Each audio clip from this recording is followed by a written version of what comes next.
हर रोज एक नई कहानी देखने के लिए चैनल को सब्सक्राइब करें और बेल आइकन दबाना ना भूलें। जिया और सिया जुड़वा बहनी थी। एक दिन जिया बाहर जाने के लिए अपने पर्स में पैसे देख रही होती है और उसे जब पैसे नहीं मिलते तो वो बोलती है, क्या यार, जब कहीं बाहर जाना हो तो पैसे ही नहीं मिलते। अभी माँ से मांगूंगी तो ना ही पैसे मिलेंगे और ना ही बाहर जाने देंगी।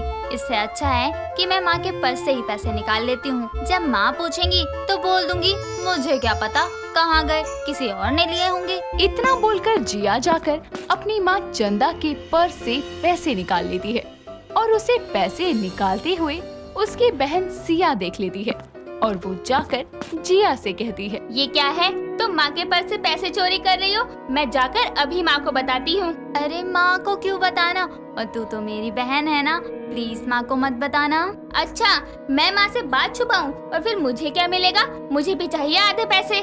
बड़ी आई आधे पैसे लेने वाली, मेहनत सारी मैं करूँ और अब तू आकर बोल रही है कि आधे पैसे चाहिए। भूल जाओ वो तो। ठीक है, फिर तो भूल जा। मैं अभी जाकर माँ को बताती हूँ। ना ही वो तेरे पैसे होंगे ना ही मेरे। मैं माँ को बताऊंगी तो तुझे डांट और पड़ेगी। अरे मेरी प्यारी बहन, इतनी सी बात पर भी भला कोई गुस्सा होता है? तुझे पैसे ही चाहिए ना, ये ले। और हाँ, अब माँ को मत बोलियो। दोनों मिलकर आधे आधे पैसे बांट लेती हैं और जब थोड़ी देर बाद चंदा आती है तो उसे अपने पर्स में पैसे नहीं मिलते और वो दोनों को बुला कर कहती है, मेरे पर्स में पैसे रखे थे और अब नहीं है। तुम दोनों में से किसने पैसे लिए हैं, मुझे अभी बता दो। मुझे क्या पता, मैं तो घर में थी ही नहीं। और मैं तो जब बाहर से आई थी पूरे टाइम आपके साथ ही थी, तो मुझे भी नहीं पता। माँ, मैंने सुना है हमारे मोहल्ले में बहुत चोरियाँ हो रही हैं। क्या पता आपके पैसे भी चोरी हो गए हो? तो चोर को बस मेरा ही पर्स दिखेगा, घर में और भी बहुत कुछ सामान है, वो नहीं दिखेगा।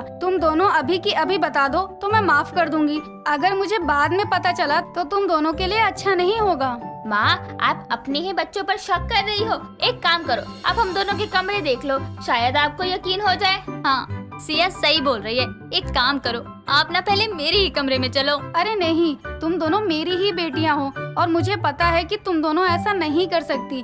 मुझे माफ कर दो, मैंने तुम दोनों के ऊपर शक किया। जिया और सिया चंदा को अपनी बातों में फंसा लेती हैं और आगे दोनों इसी तरह अपने ही घर में चोरियां करने लगती है। और जब चंदा कुछ बोलती तो ऐसे ही बहाना बना दिया करती। कई दिनों तक ऐसे ही चलता है और जब कई दिनों तक चंदा को समझ नहीं आता कि पैसे जा कहाँ रहे हैं, तो वो एक दिन अपने कमरे में खुद से बातें करते हुए कहती है, ये बार बार पैसे जा कहाँ रहे हैं? अगर ऐसे ही चलता रहा तो एक दिन घर भी चोरी हो जाएगा। अब मुझे ही नजर रखनी पड़ेगी, छुप छुप कर ही नजर रखूंगी, तभी पता चलेगा। चंदा की सारी बातें सिया कोने में खड़े सुन लेती है और वो जिया से कहती है, अब हम घर में चोरी नहीं कर सकते क्योंकि माँ को शक हो गया है और वो अब नजर रखने लगी है। हम बहुत बुरा फंस सकते हैं। हाँ, मुझे भी यही लग रहा था कि माँ को शक होने लगा है, पर कोई बात नहीं, अब चोरी नहीं करेंगे। और क्या। इतना बोलकर दोनों बहनें बहुत दिनों तक चोरी नहीं करती। पर वो कहते हैं ना, इंसान को अच्छी आदतें लगने में समय लगता है, लेकिन बुरी आदत को बहुत ही जल्दी इंसान सीख लेता है। तो यहाँ भी कुछ ऐसा ही हुआ। अब दोनों बहनों को पैसों का चस्का लग चुका था और अब उन्होंने अपने चोरी के सारे पैसे भी खत्म कर दिए थे, तो उन्हें कुछ तो करना ही था। एक दिन जिया सिया से बातें करते हुए कहती है, यार अब मुझसे बर्दाश्त नहीं हो रहा। अब माँ के पर्स से भी हम पैसे चोरी नहीं कर पाते, मुझे अपना खर्च भी देखना होता है। अब कैसे करेंगे? कोई बात नहीं, टेंशन वाली क्या बात है। वो कहावत तो सुनी होगी तूने, जब घी सीधी उंगली से ना निकले तो उंगली को टेढ़ा करना ही पड़ता है। मतलब क्या है तुम्हारा? मतलब यही है, हमारे घर में चोरी नहीं कर सकते तो क्या, दूसरों के घर में तो चोरी कर ही सकते हैं और वहाँ तो कोई हमें आसानी से पकड़ भी नहीं सकता। अरे वाह, तुम तो मेरे साथ रहते रहते समझदार हो गई हो। चलो फिर काम पर लग जाते हैं। हाँ, अब हम एक काम करेंगे, पहले हम मालती आंटी के घर में जाएंगे। मैं आंटी को अपनी बातों में लगा दूंगी और तुम चोरी कर लेना और जल्दी से घर में आकर सो जाना। हाँ, इससे किसी को हम पर बिल्कुल भी शक नहीं होगा। ये बहुत अच्छा आइडिया है। चलो अब जल्दी से। जिया और सिया अब अपनी पड़ोसन मालती के घर में चोरी का प्लान बनाते हैं और अब सिया मालती के घर जाकर कहती है, आंटी जी नमस्ते। नमस्ते बेटा, और बताओ आज यहाँ आना कैसे हुआ? बहुत दिन हो गए थे आपसे मिली नहीं, तो सोचा आपसे मिल लूं। और पास में ही मुझे थोड़ा काम है तो वो भी कर लूंगी। सही किया, आ गई तुम। और बताओ, घर में चंदा बहन और जिया ठीक है ना सब? हाँ आंटी जी, सब ठीक है। आप ये देखो कितनी अच्छी जगह है, हम सोच रहे हैं यहाँ जाने का। मालती और सिया बातें करने लगती हैं और जिया पीछे के दरवाजे से आकर मालती के पर्स से ढेर सारे पैसे चोरी कर लेती है और अपने घर में जाकर चुपचाप से छुपा कर सो जाती है। थोड़ी देर बाद मालती के घर से सिया भी चली जाती है और कुछ देर बाद मालती जब सामान लेने के लिए अपना पर्स खोलती है तो उसमें उसे एक भी पैसा नहीं मिलता और वो परेशान होकर कहती है, हे भगवान, अभी तक तो पैसे यहीं थे, अब अचानक से कहाँ चले गए? आज तो घर में कोई आया भी नहीं, तो पैसे कौन ले सकता है? अरे हाँ, सिया आई तो थी, शायद उसने ही लिए हो, लेकिन वो तो पूरे टाइम मेरे ही साथ थी, तो वो कैसे ले सकती है? शायद मैं ही कहीं रखकर भूल गई होंगी। मालती अपनी ही गलती समझकर चुप्पी साध लेती है और कुछ नहीं कहती और अभी तक एक भी बार ना पकड़े जाने की वजह से सिया और जिया को चोरी करने के लिए और बढ़ावा मिल जाता है और फिर वो दोनों ऐसा ही करने लगती हैं और प्लान बनाती और लोगों के घर से चोरियां करती। ऐसा ही कई दिनों तक चलता है। कुछ दिनों बाद वापस से सिया मालती के घर जाती है और वहाँ जाकर बोलती है, आंटी, मैं आपके घर कितनी बार आ चुकी हूँ, लेकिन आप तो अभी एक बार भी मेरे घर नहीं आती। आओ ना कभी मेरे घर भी।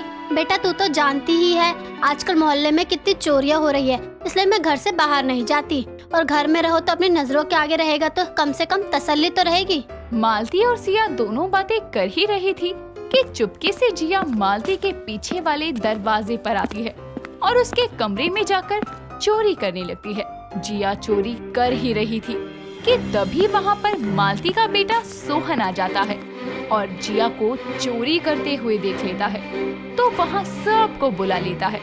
चंदा भी थोड़ी देर में वहाँ आती है और सोहन कहता है, माँ, वो जो इतने टाइम से चोरियां हो रही है ना, वो सब जिया ने ही की है। मैंने अकेले नहीं की, मेरे साथ सिया भी थी। तुम दोनों को शर्म नहीं आती? अब तुम दोनों लोगों के घर में भी चोरियां करने लगी हो। थोड़ी तो अपनी माँ की इज्जत का ख्याल किया होता। मुझे लग ही रहा था ऐसा कुछ है, लेकिन मैंने पड़ोसी होने के नाते छोड़ दिया, लेकिन अब नहीं छोड़ूंगी। सोहन, पुलिस को बुला, वो दोनों को लेकर जाएगी, तभी अकल ठिकाने आएगी दोनों की। नहीं आंटी जी, हमें माफ कर दो, हमसे गलती हो गई। अब हम आगे से कभी चोरी नहीं करेंगे। माँ, आप तो कुछ बोलो। मैं क्या बोलूं? तुम दोनों ने मुझे कुछ बोलने लायक छोड़ा ही कहाँ है। मालती जी से अभी माफी मांगो। हमें माफ कर दो, हम पैसों की चकाचौंध में अंधे हो गए थे। अब से हम किसी भी घर में चोरी नहीं करेंगे, आप हमारा विश्वास करो। माफ तो कर देंगे, लेकिन तुम दोनों की वजह से सबका इतना नुकसान हुआ है, उसकी भरपाई कौन करेगा? तुम दोनों उसकी अगर भरपाई करोगे तभी हम कुछ सोच सकते हैं। हाँ, हम दोनों जॉब करके सबकी भरपाई कर देंगे।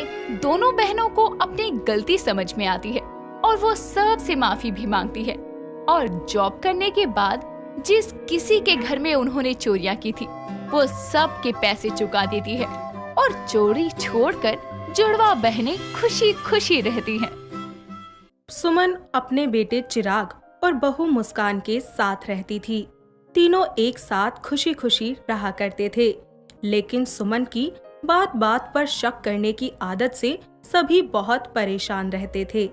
ऐसे ही एक दिन सुमन मुस्कान से कहती है, अरे बहू, मैंने कल तुझे कुछ पैसे दिए थे, ला जरा मुझे दे दे। पैसे? कब माँ जी? आपने मुझे कोई पैसे नहीं दिए। अरे याद कर बहू, मैंने दिए थे तुझे पैसे। नहीं माँ जी, मुझे नहीं दिए। मुस्कान वहाँ से जाकर अपने कामों में लग जाती है, लेकिन सुमन खुद से बोलते हुए कहती है, पक्का बहू का कोई चक्कर चल रहा है, तभी तो उसने अपने पैसे आशिक को दे दिए और मेरे बेटे को धोखा दे रही है, लेकिन मैं इसका पर्दाफाश जरूर करूंगी। सुमन अपनी बहू पर शक करने लगती है, जिसके बाद से वो उसके कहीं पर भी आने जाने पर हजारों सवाल पूछने लगती है। ऐसे ही एक दिन मुस्कान मार्केट जाने के लिए निकल रही होती है कि तभी सुमन उसे टोकते हुए कहती है, अरे बहू, इतना सच धज के कहाँ जा रही है? किसी ने मिलने बुलाया है क्या? नहीं माँ जी, मैं तो बस मार्केट जा रही हूँ। हाँ हाँ, मैं सब जानती हूँ, कहाँ जा रही है और किससे मिलने जा रही है। पर माँ जी, मैं सच में सिर्फ मार्केट ही जा रही हूँ। हाँ हाँ, ज्यादा झूठ मत बोल। और ये बाल मैंने ऐसे ही धूप में सफेद नहीं किए हैं। पता है मुझे कि तू अपने आशिक को पैसे देने जा रही है जो मैंने तुझे दिए थे। छी माँ जी, आप मेरे बारे में ऐसा सोचती हैं? जब मैंने आपसे कहा था कि आपने मुझे कोई पैसे नहीं दिए, फिर मेरे पास पैसे कहाँ से आएंगे? बस बस रहने दे। और हाँ, कहीं बाहर नहीं जाएगी तो चल चुपचाप अंदर। अपनी सास की इस बात पर मुस्कान रोते हुए अपने कमरे में चली जाती है। शाम को चिराग घर आता है और मुस्कान को ऐसे उदास देखकर उससे कहता है, अरे बेबी, क्या हुआ? आज मेरा चांद मुरझाया हुआ क्यों है? अगर मैंने चिराग जी को बता दिया कि माँ जी उन पैसों को लेकर मुझ पर शक करने लगी है, तो वो मुझसे और ज्यादा नफरत करने लगेगी। अरे मेरी जाने बहार, बताओ भी, कहाँ खो गई हो? नहीं बेबी, कुछ नहीं हुआ। वो क्या है ना कि बहुत टाइम से मैं तुम्हारे साथ कहीं बाहर नहीं गई, तो बस इसीलिए थोड़ा उदास हो गई थी। बस इतनी सी बात? चलो अभी चलते हैं, रेडी हो जाओ जल्दी। अरे नहीं, अभी नहीं। अरे तुम रेडी हो रही हो या मैं करूं ये भी? मुस्कान का मूड ठीक करने के लिए चिराग उसको डिनर पर बाहर ले जाने का प्लान बनाता है। दोनों तैयार होकर निकल रहे होते हैं और जाते जाते चिराग अपनी माँ से कहता है, माँ, मैं मुस्कान के साथ बाहर जा रहा हूँ डिनर पर, थोड़ी देर में आ जाऊंगा। क्यों, ये घर में खाना नहीं बना सकती क्या? कुछ ज्यादा ही शौक हो रहा है महारानी को पैसे उड़ाने का। माँ, ये कैसी बातें कर रही हो आप? उसका मूड ठीक हो इसलिए मैं उसको लेकर जा रहा हूँ, उसने मुझे कुछ नहीं बोला। जा जा बेटा, इस महारानी का शौक पूरा कर ले। दोनों वहाँ से चले जाते हैं। चिराग और मुस्कान कार में बैठते हैं, जिसके बाद वो उससे कहता है, बेबी, माँ की बातों का बुरा मत मानना, वो दिल की बुरी नहीं है, बस कभी कभी इतना कड़वा बोलने लगती हैं। अरे चिराग जी, आप बिल्कुल चिंता मत कीजिए, मुझे माँ जी की किसी बात का कुछ बुरा नहीं लगता। उन दोनों के घर से जाते ही सुमन सोचती है, इसने मेरे बेटे को अपने वश में कर रखा है ताकि वो उस पर कभी भी शक न करे और ये इसी तरह अपने आशिक से मिलती रहे। आज भी जरूर मेरे बेटे का सहारा लेकर वहीं गई होगी। आज तो मैं इसको नहीं छोड़ूंगी, रंगे हाथों पकड़ कर ही रहूंगी। सुमन भी टैक्सी में उनका पीछा करते हुए रेस्टोरेंट पहुंच जाती है। चिराग और मुस्कान कैंडल लाइट डिनर करते हैं और सुमन उनको छुप छुप कर देख रही होती है, जिसके बाद वो खुद से बोलती है, पक्का ये आज अपने आशिक से मिलने की कोशिश करेगी। मैं इसका भांडा तभी अपने बेटे के सामने फोड़ूंगी।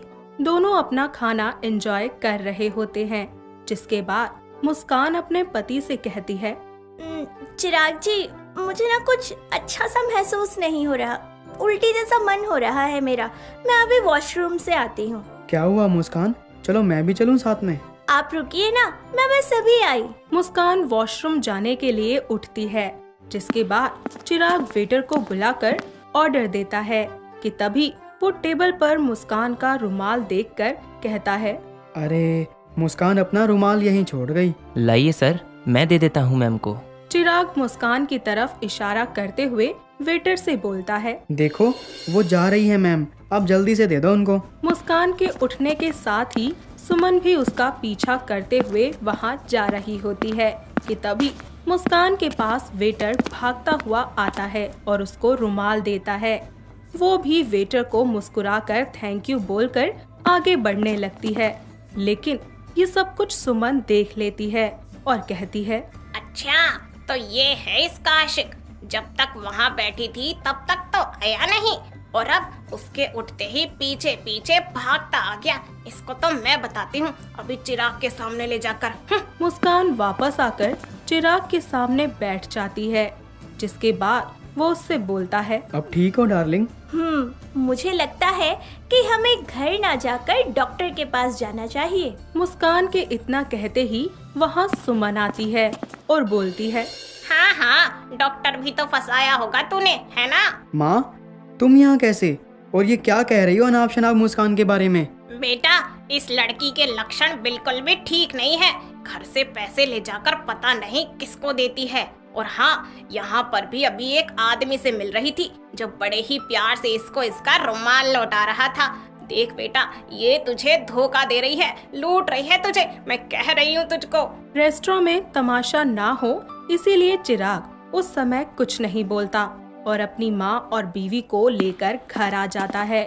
घर आकर मुस्कान अपनी सास की इस बात पर बहुत रो रही होती है, जिसे देखकर चिराग कहता है, मुस्कान चुप हो जाओ तुम।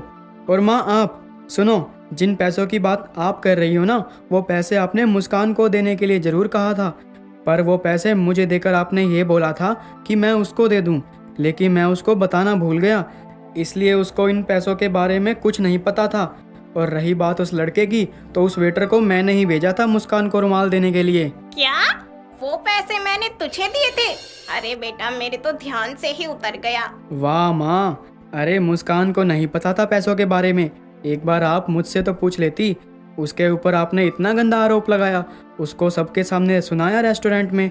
अरे आपके बेफिजूल के शक ने उसको कितना हर्ट कर दिया है पता है आपको? अपने बेटे की बात सुनकर सुमन को अपनी गलती का एहसास होता है कि उसने अपनी बहू के कैरेक्टर पर गलत तरीके से सवाल उठाए, जिसके लिए वो शर्मिंदा होकर अपनी बहू से बोलती है, बहू मुझे माफ कर दे, मेरे शक की वजह से मैंने तुझे क्या क्या नहीं कह दिया, पर तूने मेरी बातों का कभी बुरा नहीं माना।